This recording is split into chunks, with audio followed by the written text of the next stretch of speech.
continues with you in the manner of life. I'm talking to you. See, we pity-pat around being grateful because culturally we are an ungrateful society. We take our liberties for granted. And it shouldn't make you to have to lose life to appreciate life. Y'all not hearing me. You know, you should not have to stay at Death Doris-like situations to maintain a regiment of conscious gratitude and gratefulness. My.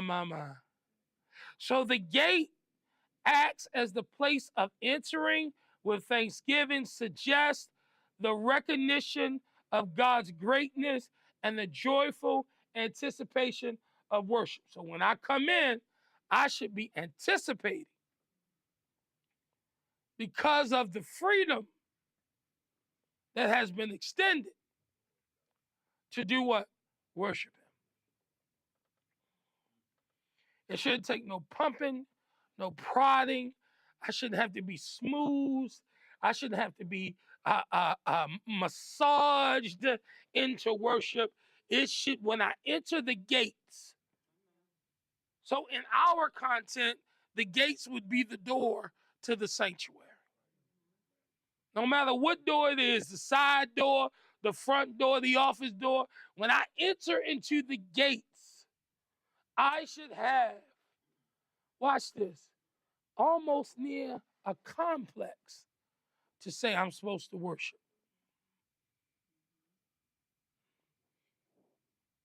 I remember going to church with my great-grandmother,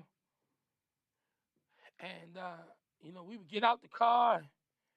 Granny would get out the car. She would go into the church. Everybody be around talking and this and that and the other. And I would look up, and the next thing I knew, Granny was sitting in her seat with her head bowed. So after a couple years, or a couple of months, or years, I can't even remember when it was, but I asked her one day, I said, Granny, why does it look like you come in and ignore the people and just go right to your seat and start praying? And this was her response. None of them got me here, and none of them can't keep me here. And I didn't come here for them. I came for Him. And that thing now for 30-some years has stayed. And what Granny was telling me was that I'm grateful that I got to drive up the road, pick you up, and we got over here, and we got here safe, and I entered His gates, and the only name that needs to be identified or lifted right now is His. The right to worship.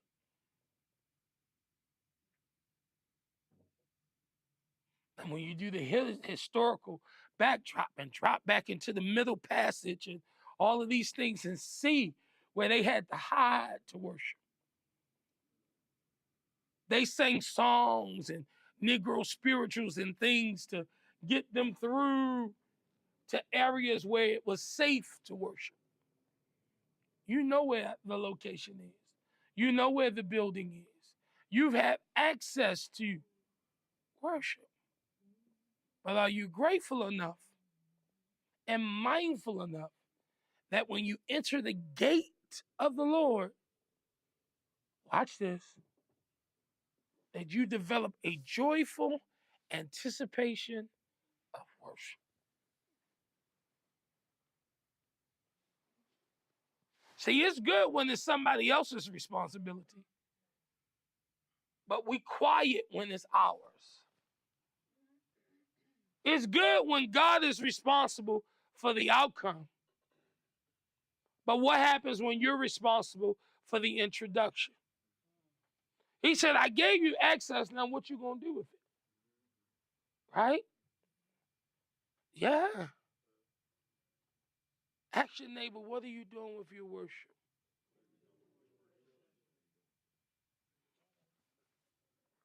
Here it is. I said it again. Gates were the entrances or the openings to the temple complex. Ain't that what we talked about? So I'm entering to his gates, the temple of the Lord, the structure, right? I'm in there. I have the freedom and the liberty and the wherewithal to be areas surrounding the temple building itself, where the people could gather for worship, prayer, and other sacrifices. The outer courts, court of the Gentiles, court of Israel, were places where worshipers could draw close to God. They were not yet in the most holy part of the temple. So when you're in the outer courts, it was just a anybody whosoever will types experience, right? But now that I want to get into this inner court, entering the courts with praise reflects the idea of drawing near to God's presence with gratitude and reverence.